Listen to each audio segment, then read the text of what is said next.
भारतीय वजीर आजम नरेंद्र मोदी से मदद मांगने वाले, पाकिस्तान टेलीविजन पे हमले करवाने वाले, हमारे अफवाज के सरबराहान को मुग़लज़ात बकने वाले शख्स के लिए पाकिस्तान की सियासत में इस वक्त कोई स्पेस नहीं है। Chairman MQM Pakistan doctor Khalid Abdul Siddiqui साहब को कुछ सख्त और बड़े फैसले करने पड़ेंगे ऑर्गेनाइजेशन को लेके। माजी की एमक्यूएम थी ना जी हाँ, उसका एक करिश्माती मामलात थे, 1 2 3 खामोशी और कुछ ऐसे हरकत व सकनात होते थे, तो वो पावर तो एमक्यूएम के पास नहीं आएगी।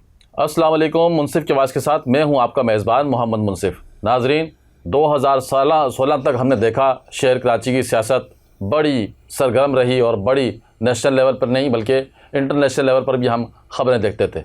कराची बहुत हॉट इशू रहता था, लेकिन अब हम इस सारी सिचुएशन को बिल्कुल मुख्तलिफ पाते हैं। इस सिलसिले में आज हम बात करेंगे। हमारे साथ सीनियर सहाफ़ी मोहम्मद अली हफीज़ साहब मौजूद हैं, जिनकी कराची शहर से मुतल्लिक जो रिपोर्टिंग है वो किसी से ढकी छुपी नहीं है बल्कि बड़ी महारत रखते हैं। सबसे पहले तो मोहम्मद अली हफीज़ भाई, आपको हम अपने प्रोग्राम में खुशामदीद कहते हैं। अपनी मसरूफियात में से अपना वक्त निकाला है हमारे लिए, तो ये बताएं कि कराची शहर के अंदर इस तरह की बातें आ रही हैं, सुनने में मिल रही हैं कि कोई हेलो की आवाज़ का इम्कान बढ़ता नज़र आ रहा है, इसमें क्या सदाकत है? बहुत शुक्रिया मुंशी भाई, आपने मौका दिया गुफ्तगू का। देखिए, अरसे दराज से कराची शहर के अंदर एमक्यूएम जो है वो सबसे बड़ी सियासी जमात रही है, वो अवामी जमात रही है, उसका मैंडेट सबके सामने है। 1987 में बल्दियाती इलेक्शन में पहला मेयर आया था फारूक साहब, उसके बाद जो है कौमी असम्बली, सूबाई असम्बली की जो इलेक्शन हुई उसमें एमक्यूएम जो है अरसे दराज से जो है वो जीतते हुए आ रही थी। फिर हमने देखा कि शहर के जो बड़े बड़े जो मकाम थे, जैसे एमएनए रोड, यहाँ पर एमक्यूएम ने अपना पावर शो किया, स्ट्रीट पावर शो किया, जलसे किए। 8 अगस्त 1986 में निश्तर पार्क में जलसा हुआ था एमक्यूएम के तहत, वो बड़ा तारीखी जलसा जिसमें तेज़ बारिश हुई थी और लोग जो है बैठे हुए थे। उस वक्त जो उनके लीडर थे एमक्यूएम के, उनका खिताब जो है वो सुन रहे थे। हाँ, तो अब ये है कि वो वक्त था और अब ये वक्त है। 2016 22 अगस्त को जो है एमक्यूएम का डाउनफॉल जो है सही मानों में वो शुरू हुआ। लंदन में बैठे उनके लीडर ने पाकिस्तान के ख़िलाफ़ ना सिर्फ नारा लगाया और एक ऐसी तकरीर की जो है तमाम हलकों की जानिब से जो है उस पर तनकीद की गई और उसके बाद उनके जो है पाकिस्तान की सियासत से जो है वो आउट हो गए। अब ये कहा जा रहा है और ये आवाज़ें आ रही है कि दोबारा उनकी शायद जो है पाकिस्तान की सियासत में एंट्री होने जा रही है या उनको स्पेस मिल रहा है।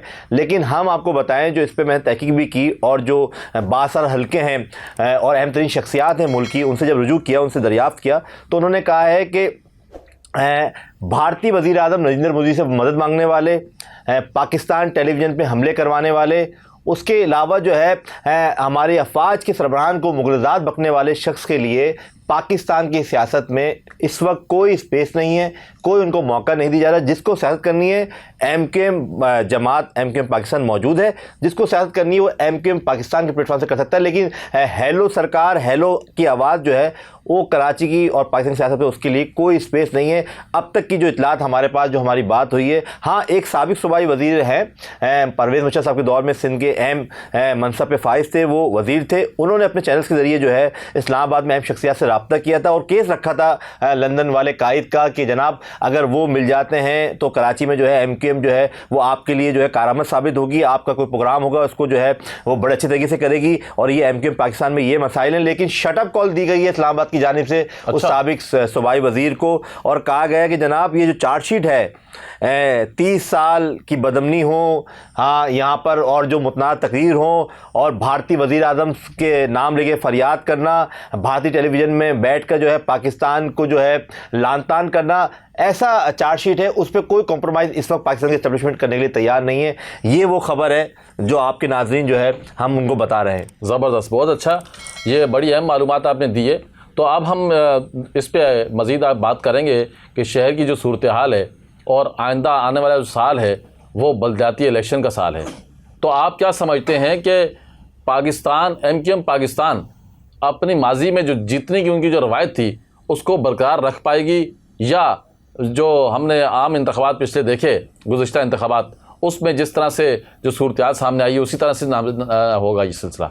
देखिए, माजी की एमक्यूएम में हम जब बात करते हैं ना मुंसिफ साहब, तो सबसे अहम बात यह है कि उनके पास एक पावर था। अब वो पावर को मैं यहाँ एक्सप्लेन नहीं कर सकता, वो पावर किस चीज़ का था, वो क्या वजूहत थी कि एक इशारे पे जो है बहुत कुछ होता था शहर के अंदर।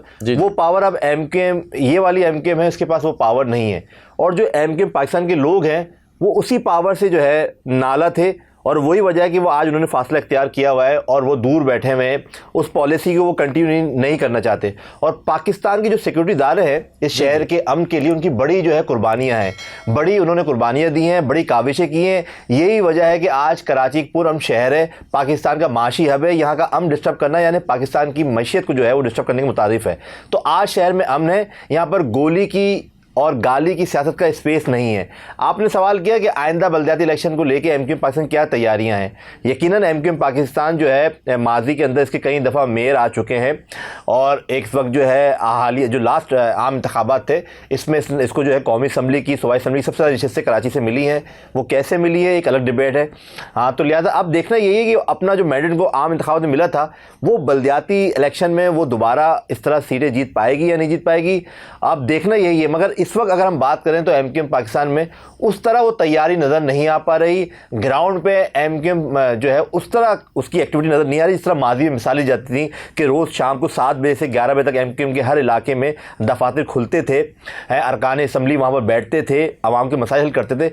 वो एक्टिविटी नज़र नहीं आ रही। शायद कोई टेक्निकल मसला है लीडरशिप में, लीडरशिप के जो अंदरूनी इख्तलाफात हैं उसका मसला है कि एमक्यूएम जो पाकिस्तान जो है वो आवाम में जाने से जो है इस वक्त वो नहीं जा पा रही, क्योंकि लीडरशिप में कुछ लोग हैं, मसलन के तौर पे पार्टी का जो मामलात हैं, अंदरूनी मामला की आए रोज़ इख्तलाफात की खबरें आती हैं। शायद इख्तलाफात की जो खबरें आ रही हैं यही वजह है कि एमक्यूएम इस वक्त ना आवाम में जा पा रही है, ना आइंदा बल्दियाती इलेक्शन की तैयारियाँ जो शुरू हो जाना चाहिए थी वो अभी तक शुरू नहीं हो पाई।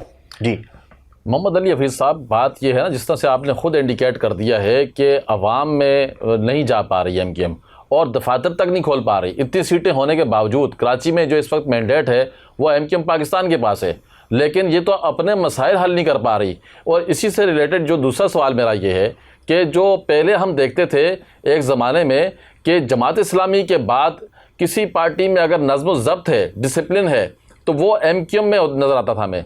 उस नज़्म व ज़ब्त को भी हम नहीं देख पा रहे, उसका भी शदीद फुकदान है। आपने ख़ुद ये इंडिकेट किया है कि कोई टेक्निकल मसला है, लीडरशिप के अपने आपस के इख्तलाफात हैं, आपस में कोई इनके इख्तलाफात हैं जिसकी वजह से इनको बहुत ज़्यादा मसाइल हैं। तो कैसे आगे बढ़ेंगे ये, और ये इतनी बड़ी पार्टी जो मैंडेट रखती है शहर का, इस शहर के मसाइल कैसे हल होंगे?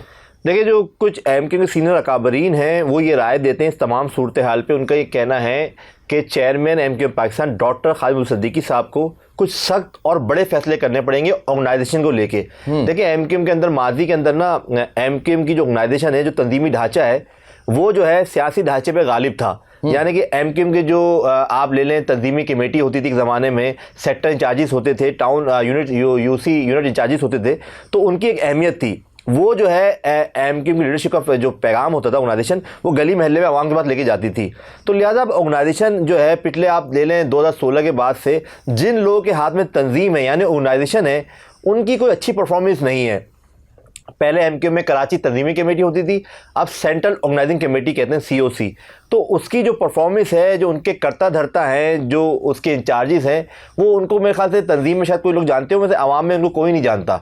तो यही वजह है फेलियर का। अब डॉक्टर खालिद अब्दुल सिद्दीकी साहब को जो है वो चेयरमैन एमक्यूएम पाकिस्तान के, धीमे लहजे में वो गुफ्तगू करते हैं, वो अदब से उनका जो है ताल्लुक़ है, साहिब मतलब वो अदब से शबाब रखते हैं, मोहब्बत करते हैं, इल्मी शख्सियत हैं, डॉक्टर हैं, वो वफाकी वज़ीर भी हैं। तो उनको पार्टी के मामलात में कुछ सख्त फैसले करने पड़ेंगे। ऑर्गेनाइजेशन ऐसे लोगों को देना पड़ेगी जो माजी में जो है जिनका एक किरदार रहा हो, जिनको चलानी आते हो, यूनिट सेक्टर ऑर्गेनाइजेशन चलानी आती हो। अभी जो COC के लोग हैं, मेरे ख्याल से तादाद बहुत बड़ी है, इनके तो अब नाम भी किसी को याद नहीं होते। पहले तो खैर गिनती के लोग थे मगर काम बड़े थे, अब तो है कि तादाद बहुत ज़्यादा है मगर काम कुछ भी नहीं है। यही देख लेना आप, कहाँ एमक्यूएम के जल से जलूस होते हैं।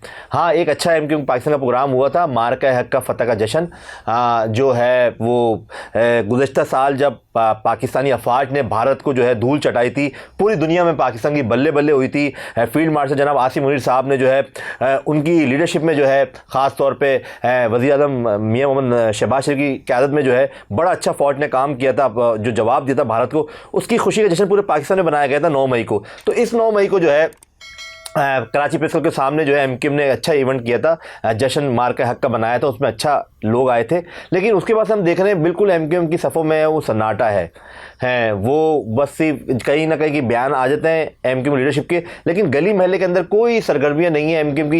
ये तमाम फेलियर जो है ऑर्गेनाइजेशन का है। एमक्यूएम पाकिस्तान की जो चेयरमैन है कायम सद्दीकी साहब को, उनको सख्त फैसला करना पड़ेंगे। कोई नाराज़ होता है नाराज़ हो, कोई जो है जिस तरह का भी रद्द-ए-अमल देता है दे, लेकिन उनको जो है तंजीमी ढांचे में उखाड़ पछाड़ करना पड़ेगी। ऐसे लोगों को एमक्यूएम में वापस लेके आना पड़ेगा जिनकी परफॉर्मेंस हो, जिनका कोई पीछे ट्रैक रिकॉर्ड हो अच्छे काम करने का, जिनकी कारकर्दगी हो।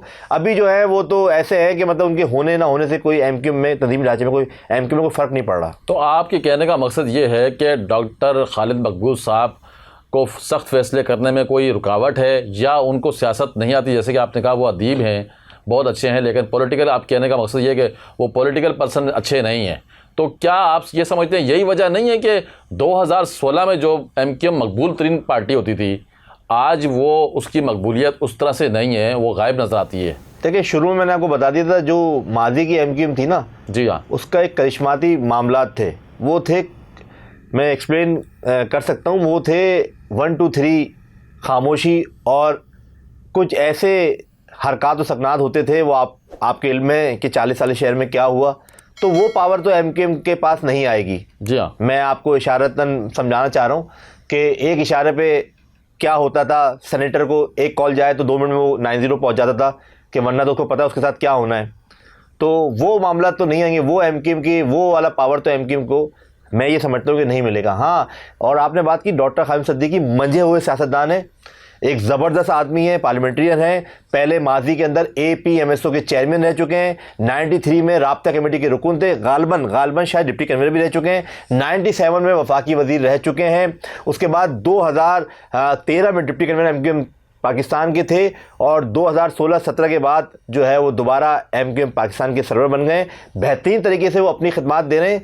मैं जो इशारा आपको कर रहा था, वो एक शरीफ तबीयत के मालिक हैं, वो सख्तगीर नहीं है, वो तमाम मामला तो खुश असलूबी से लेके चलना चाहते हैं। सही। हाँ, मेरी ये राय है, और जो अकाबरीन है एमक्यूएम की, जो मेरी गुफ्तगू होती है एमक्यूएम के मुख्तलिफ हलकों से, उनका ये कहना है कि लोग डॉक्टर खालिद सद्दीकी की शराफत का, अदब का, इखलाक का नाजायज़ फ़ायदा उठा रहे हैं। डॉक्टर खालिद सद्दीकी को सख्त फैसला करना चाहिए एमक्यूएम की ऑर्गेनाइजेशन को लेके, और ऐसे लोग ऑर्गेनाइजेशन में लेके आए जो ऑर्गेनाइजेशन जो है वो डिलीवर कर सके।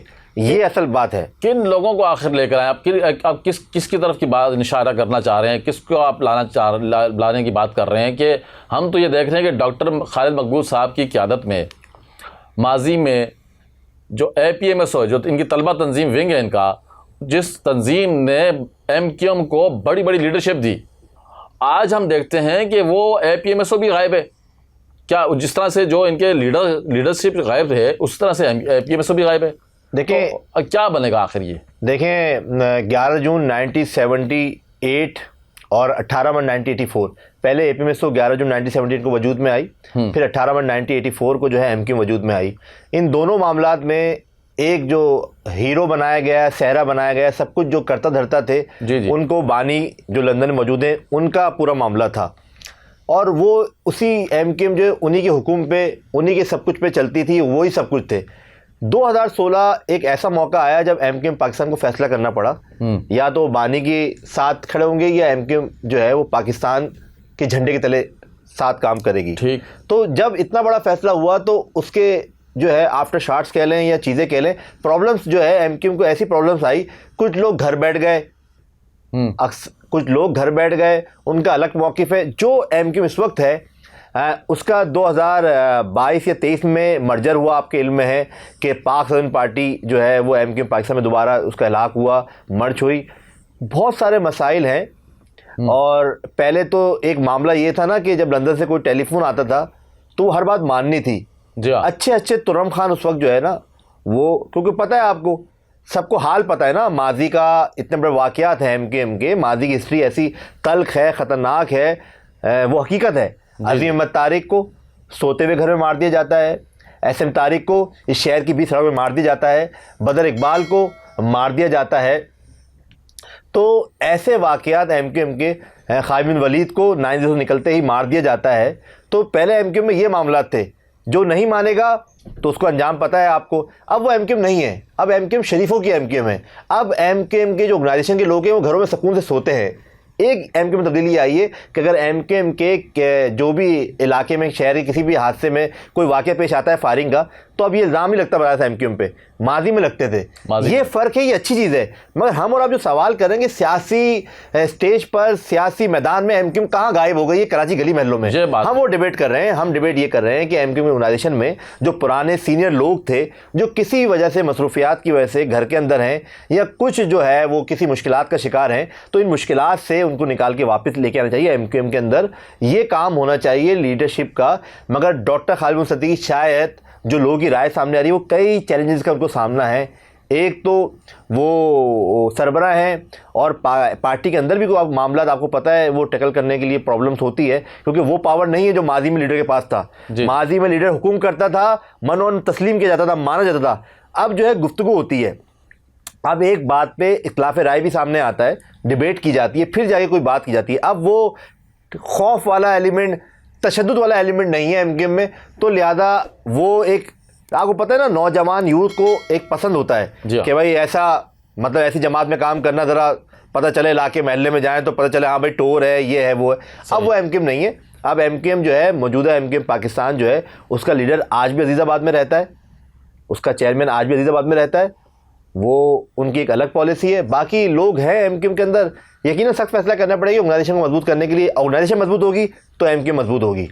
तो ये बताएं, क्या ये एमक्यूएम जैसे कि सख्त फैसलों ना करने की वजह से जो है कि अब थोड़ी बहुत हमें कमज़ोर दिखाई देती है शहर में, तो क्या यही वजह नहीं है कि आए दिन जो है कि इस तरह की आवाज़ें आती हैं कि अफ्रीका का नेटवर्क है या बैरून ममालिक में कोई नेटवर्क है एमक्यूएम के, वो मुतहरिक हो रहे हैं, या उनकी कोई वापसी की कोई सिलसिला है, या कोई माफ़ीनामा जमा हो रहे हैं, किस तरह की बातों से मुतल्लिक जो चीज़ आती है, उससे मुतल्लिक आप क्या कहते हैं, क्या बताएंगे आप? देखिए, पाकिस्तान के सिक्योरिटी इदारे जो है, जो कराची शहर के अमन के लिए काम कर रहे थे, उन्होंने कई बेवक्त जो है वो ऐसी कॉलें जो है वो पकड़ी हैं, टेलीफोन कॉल्स, और उसमें आइडेंटिफाई हुआ है कि जनूबी अफ्रीका नेटवर्क था एक माजी के अंदर, वहाँ से कॉल आती थी और शहर का अमन तबाह किया जाता था। और ऐसे अनासिर जो है वो जो है जनूबी अफ्रीका में अपनी मौत आप मर चुके हैं। अच्छा। और उनकी तमाम तफसीलात भी वो सामने आई हैं। और इसके अलावा अमरीका के अंदर एक कहकशा हैदर का नाम सुना होगा आपने, बिल्कुल है, पाकिस्तान रेंजर्स सिंध और सिटी ने जो है कॉल ट्रेस की थी, और जो है कॉल गुफ्तगू थी, उसमें खातून कहकशा हैदर जो है वो बता रही थी कि सर पे प्यार करना, यहाँ प्यार करना, यानी कि सर पे गोली मारना, यहाँ मारना। तमाम जो ये तफसीलात है सिक्योरिटी इदारों ने जो है वो जमा की थी। और वो तमाम नेटवर्क जो है आज कराची के जो सिक्योरिटी इदारे हैं, वो कोई भी बाहर से जो है वो कॉल करके कराची में बदअमनी नहीं कर सकता। ये क्रेडिट जाता है पाकिस्तानी अफवाज को, ये क्रेडिट जाता है पाकिस्तान रेंजर्स सिंध को, ये क्रेडिट जाता है सिंध पुलिस को, कराची पुलिस को, इन सब को जाता है जिन्होंने कुर्बानियाँ पेश की हैं। और पाकिस्तान के कराची शहर के अमन के लिए एमक्यूएम पाकिस्तान की मौजूदा क़यादत है, इसका भी एक बड़ा किरदार है। इसने जो है ऐसे एलिमेंट से जो तशद्दुद पसंद थे उनसे जो है अपना राब्ता ख़त्म कर दिया है। और आज शहर में आप जिस तरह इशारा दे रहे हैं, मेरे ज़राए मुझे बताते हैं कि आखिरी जो कार्रवाई थी उस दहशतगर्द ग्रुप की, वो 2019 में की गई थी, औरंगी टाउन के इलाके में की गई थी, और पाक सदन पार्टी के 2 कारकुनान थे, उनको जो हिट किया गया था। आज उस पूरा नेटवर्क जो है पाकिस्तान रेंजर्स सिंध ने जो है वो उसने पकड़ा था, और वो तमाम जो कत्ल में मुलविस थे, मुल्ज़िमान जो है वो इस वक्त जो है वो जेल के अंदर हैं और सज़ा काट रहे हैं। मुल्ज़िमान जेल के अंदर हैं और सज़ा काट रहे हैं। बहुत बहुत शुक्रिया मोहम्मद अली हफीज़ साहब, आपने बहुत अहम मालूमात हमें तक दी हैं। और नाज़रीन, हम ये चाहते हैं, हम उम्मीद करते हैं कि ये शहर दोबारा से एक सियासी सरगर्मियों का मरकज़ बनेगा और एमक्यूएम जैसी तंजीम दोबारा से मुनज़्ज़म होगी, नज़्म व ज़ब्त होगा, और इस मुल्क की सियासत में, इस मुल्क की तामीर में अपना वो किरदार अदा कर सकेगी जो आज तक कर नहीं सकी, और आवाम अभी भी पुरुम्मीद हैं। तो नाज़रीन, इसी तरह के मज़ीद और दिलचस्प तबसरे, तज्ज़िये, ख़बरें हम आप तक लाते रहेंगे। आपसे दरख्वास्त है कि हमारे चैनल को सब्सक्राइब करें, बिलखुसूस वो हज़रात जो पहली बार हमारे चैनल पर आए हैं, बेल आइकन को प्रेस करें ताकि आने वाली हर नई वीडियो आपको बर वक्त मिल सके।